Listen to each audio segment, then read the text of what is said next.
Annyeonghaseyo! Bakit nga ba dapat isa ko sa mga mapili bilang isang K-Creators Club? Simple lang.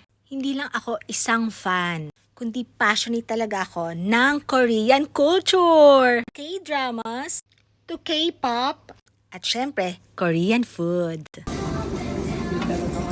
Para masarap ang tapos kung ano, ito hindi mo naman ito nila, ito Gusto kong ibahagi ang saya at kultura ng Korea sa mga kapwa kong Pilipino. Gusto kong gawing mas malapit ang mga Pilipino sa Korean culture. Sa sobrang favorite ko ang Korea, last week lang nag-visit ulit ako dito.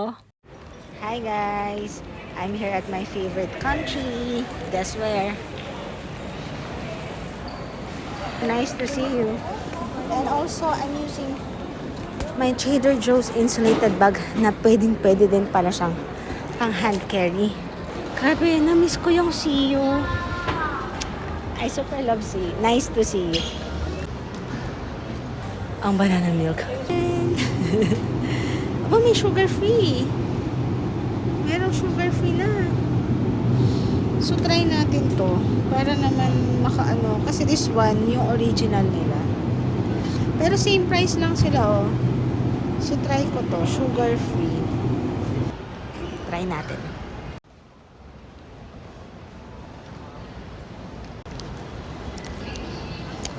Actually, parang mas matamis to. Kesa dun sa original na banana milk. Pero sugar free siya.